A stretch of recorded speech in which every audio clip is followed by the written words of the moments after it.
같이 하나님 말씀 마태복음 2장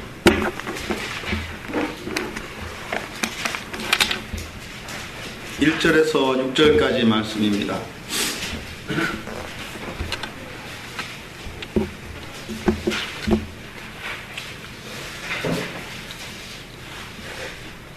(1절에서 6절까지) 우리 같이 함께 읽도록 하겠습니다. 마태복음 2장 1절에서 6절까지입니다. 헤롯 왕 때에 예수께서 유대 베들레헴에서 나심에 동방으로부터 박사들이 예루살렘에 이르러 말하되 유대인의 왕으로 나신 이가 어디 계시냐? 우리가 동방에서 그의 별을 보고 그에게 경배하러 왔노라 하니 헤롯 왕과 온 예루살렘이 듣고 소동한지라.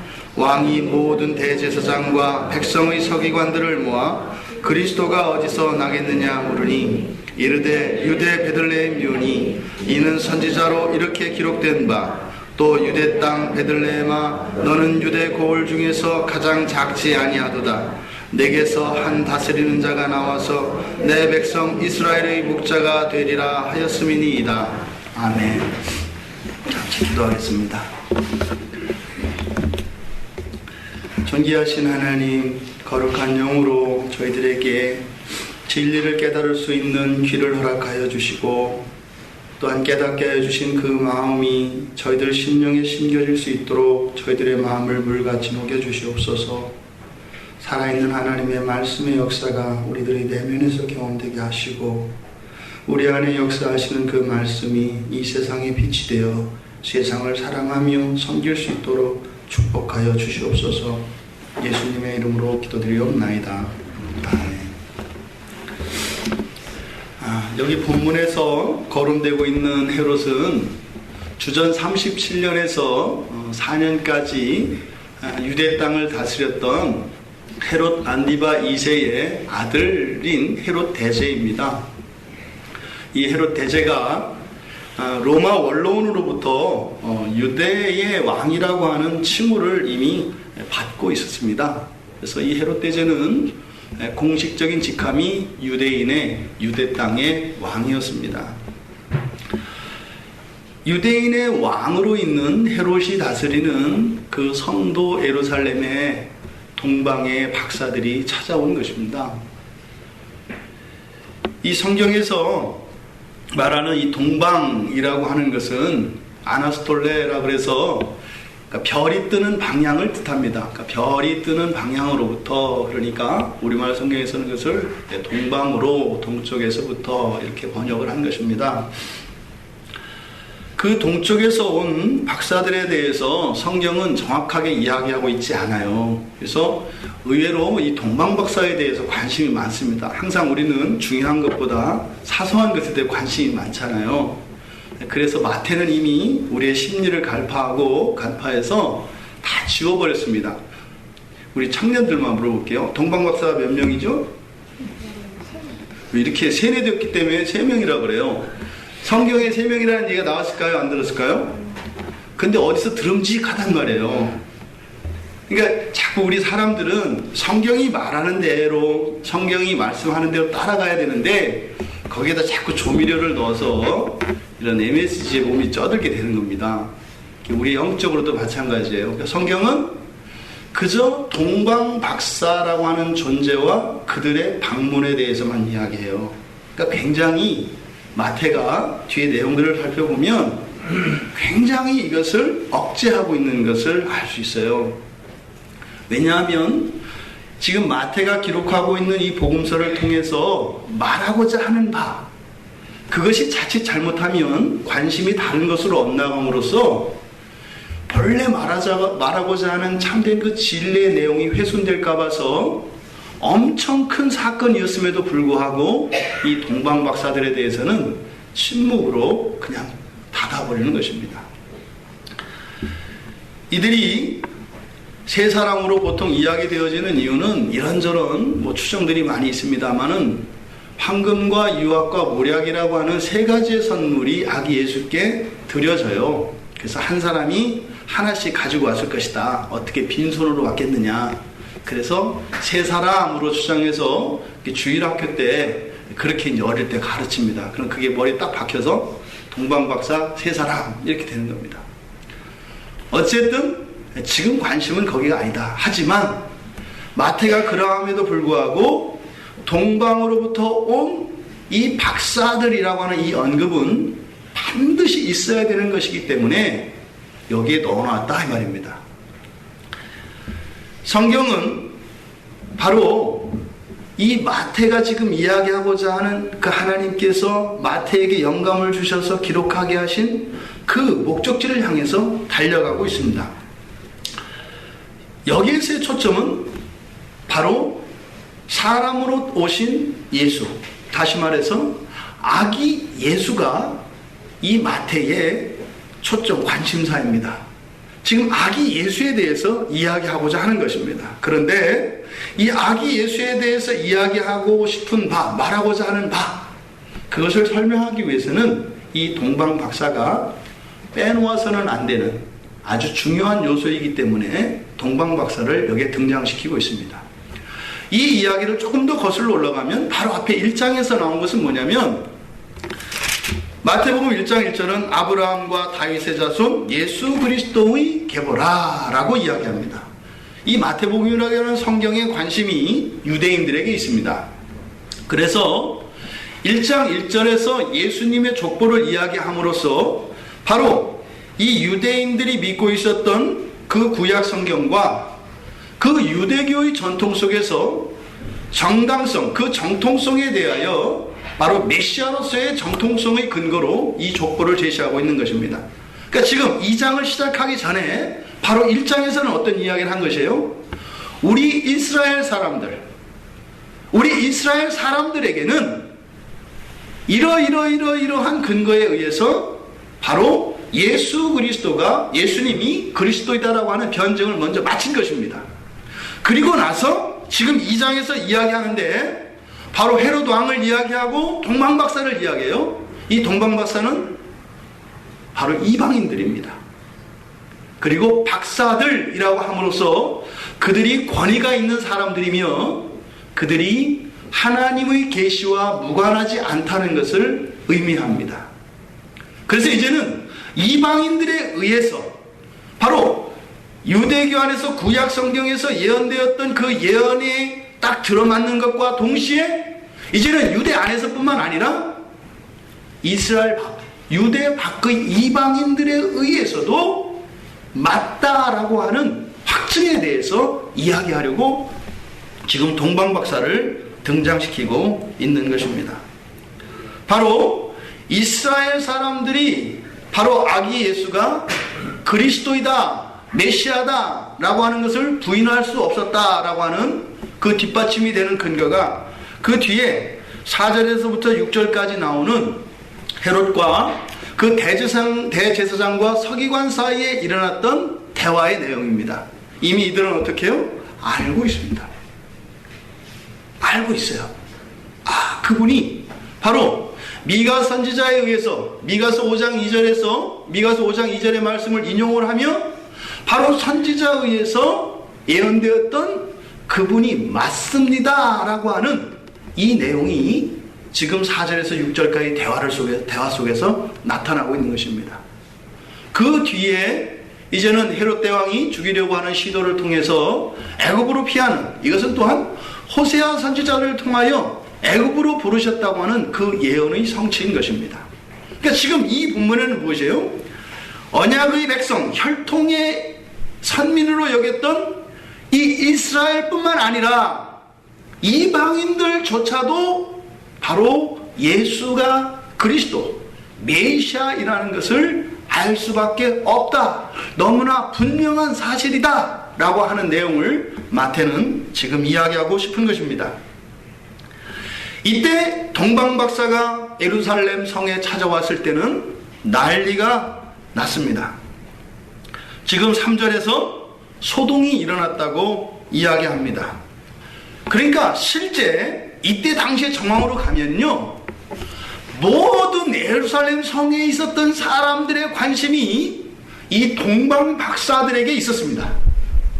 심지어는 이들의 생업도 내려놨고 심지어는 학교도 안 가고 선생님들조차 이제는 뭐 수업할 필요가 없다. 지금은 그게 아니다. 라고 하며 동방박사에 대하여 온 예루살렘 성이 떠들썩하고 그들의 이야기로 회자되었습니다. 그런데 그들이 동방박사들의 이야기를 했습니다만, 관심이 동방박사들에게 있었습니다만, 내용은 무엇이에요?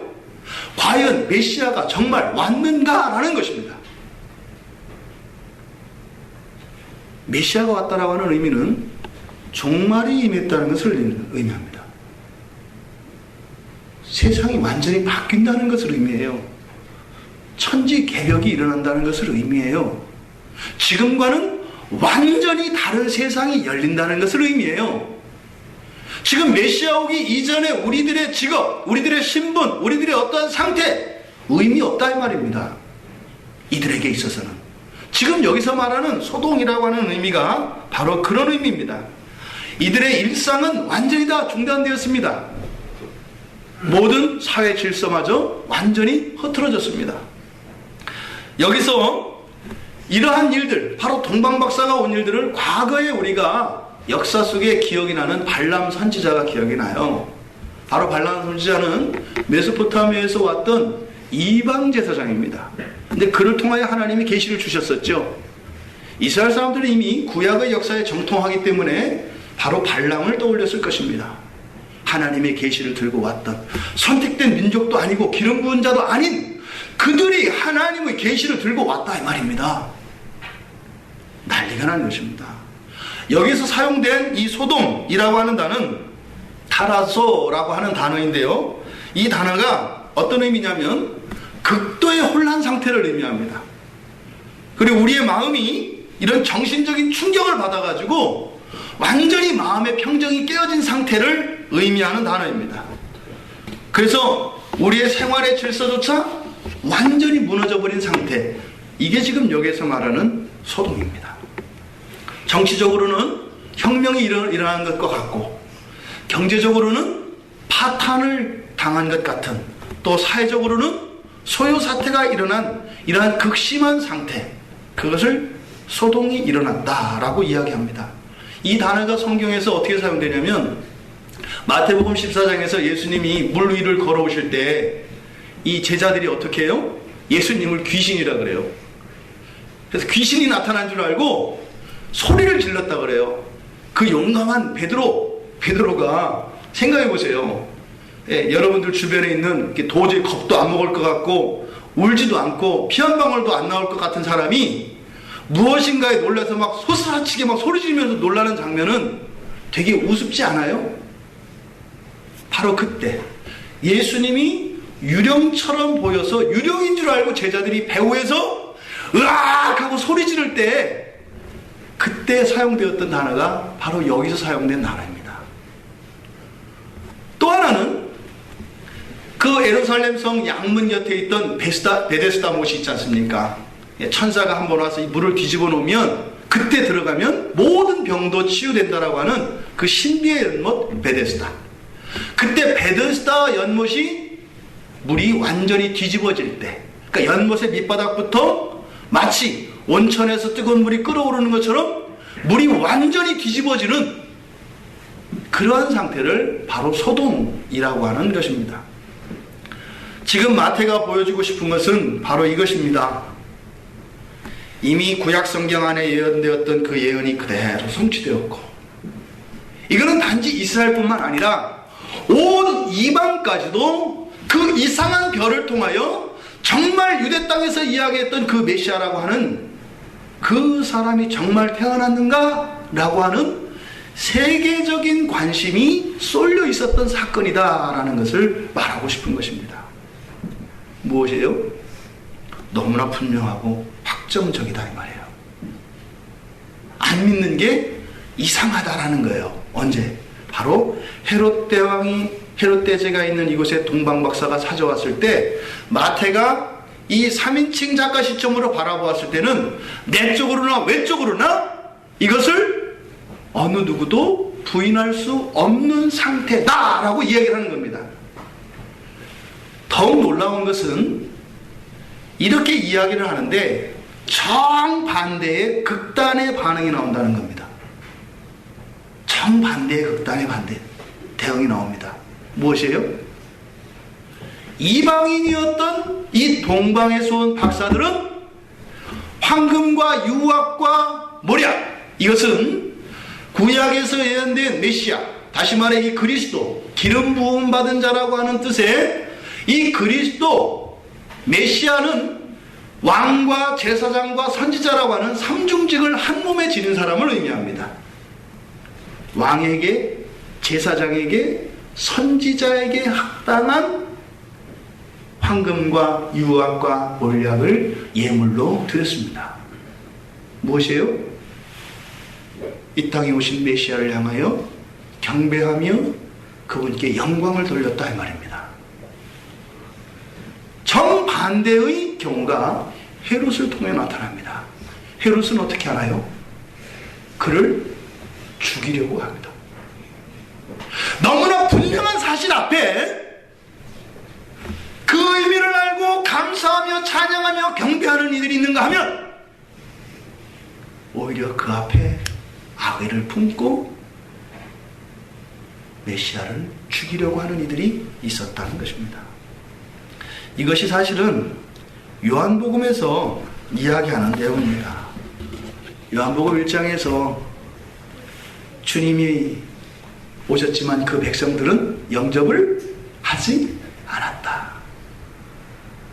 빛으로 오셨는데 어둠이 깨닫지 못했다. 바로 사도 요한은 이 장면을 그렇게 기록하고 있는 것입니다. 빛이 왔을 때 어둠이 깨닫지 못하였다. 이 어둠은 바로 이스라엘 헤롯의 반응을 말하는 것입니다. 주인이 왔을 때 영접하지 않았다. 스스로 선택된 민족이라고 생각하였던 자부하였던 이 이스라엘 사람들에 대하여 이야기하고 있는 것입니다. 그래서 이사야 선지자는 이러한 사건에 대해서 이미 이사야서 42장에서 메시아에 대한 예언 속에 포함시키고 있습니다. 이사야서 42장 6절에서 7절의 내용을 보면 나 여호와가 의로 너희를 불렀은즉 내가 내 손을 잡아 너를 보호하며 너를 세워 백성의 언약과 이방의 빛이 되게 하리니.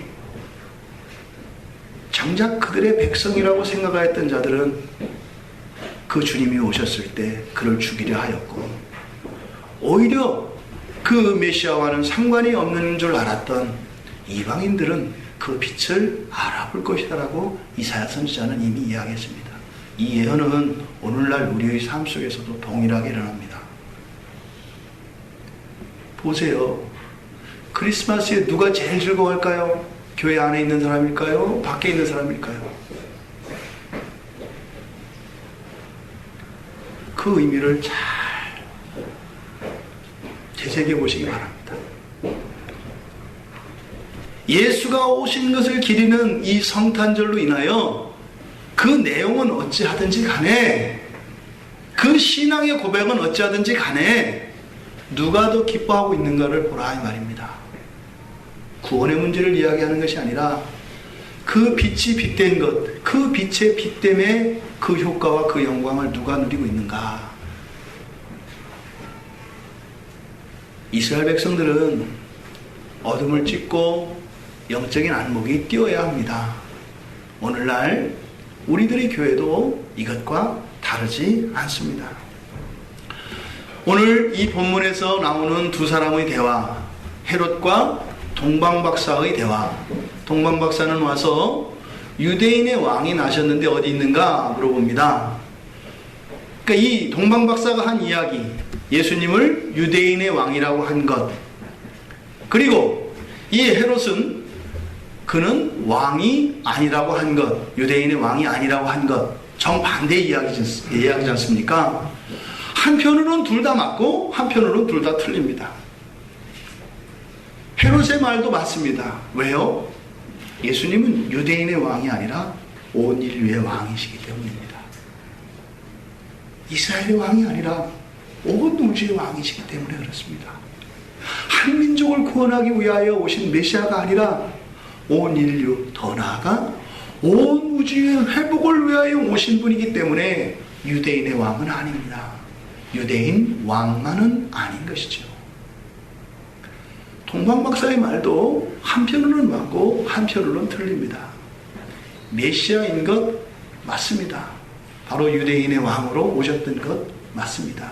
하지만 유대인만의 왕으로 오신 것은 아니었기 때문에 이들은 와서 경배하고 돌아가지 않습니까? 유대인의 왕으로 인정하지 자신들의 왕으로는 인정하지 않는다 이 말입니다. 이 헤롯과 동방박사의 이 말을 통해서 마태는 기가 막히게 이 두 가지의 진리 그리고 두 가지의 잘못을 동시에 함축하여 나타내고 있습니다. 여러분들에게 예수 그리스도는 누구이십니까? 여러분들의 왕이십니까? 잘못됐다는 것입니다. 우리 모두의 왕이시라고 마태는 이야기하는 것입니다. 또 한편으로 말합니다. 여러분의 왕은 누구이십니까? 여러분 자신이십니까? 이 세상입니까? 아닙니다. 여러분 자신의 왕은 바로 예수 그리스도이시다라고 마태는 오늘 우리에게 이 말씀을 주시는 것입니다. 온 인류의 메시아이십니다. 온 우주를 회복시키실 창조주께서 사람의 몸으로 이 땅에 오셨다는 것입니다. 여러분의 구원을 위하여 오신 예수 그리스도, 그분이 여러분의 인생을 못 구원할까요? 잘 생각해 보셔야 합니다. 나의 믿음이 온전한 것인지 아닌지 잘 살펴보아야 합니다. 이것은 여러분들이 참된 믿음을 가지고 있습니다, 없습니다를 구별하는 것이 아니에요. 우리들의 비참에 대해서 이야기하는 것입니다. 그분이 우리의 왕이 되어 주셨는데 여전히 그분의 통치 아래, 그분의 은혜 아래 살아가려 하기보다는 어둠 가운데 어둠을 사랑하며 세상의 통치 아래 들어가려고 하는 우리들의 딱한 모습들에 대하여 우리가 솔직하게 인정하고 하나님의 은혜를 구하자라는 이야기입니다. 오늘 이 성탄절을 맞이하여 정말 왕으로 오신 그 예수 그리스도가 우리 인생의 왕이 되어지기를 바랍니다. 그분이 여러분들의 유일한 소망이고 유일한 능력이며 유일한 자원의, 마르지 않는 자원의 원천이 되기를 바랍니다. 또한 그 예수 그리스도를 내 안에만 가둬두고 우리 안에만 가둬두는 것이 아니라 온 열방에 더 나아가 온 우주의 왕이신 것을 우리가 전하며 그렇게 찬송하며 살아갈 수 있는 우리 모두가 되시기를 주님의 이름으로 축원드립니다.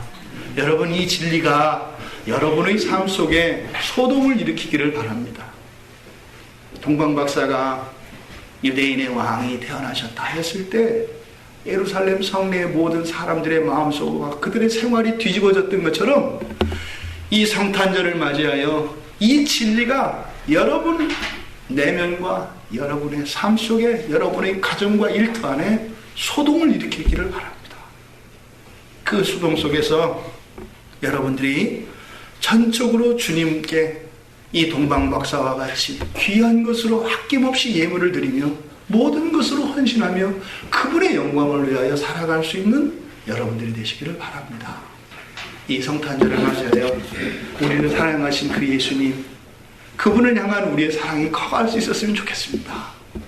우리를 선한 길로 인도하시려고 하는 우리 예수님의 그 기뻐하시는 뜻이 우리들에게 누려지고 우리들에게 감격되어지기를 바랍니다. 그래서 우리의 행복이 우리 주 예수 그리스도의 기쁨과 영광이 되어지며 예수 그리스도의 영광이 또한 우리의 행복과 우리의 기쁨이 되어지는 그런 주님의 자녀들 되시기를 주님의 이름으로 축원드립니다.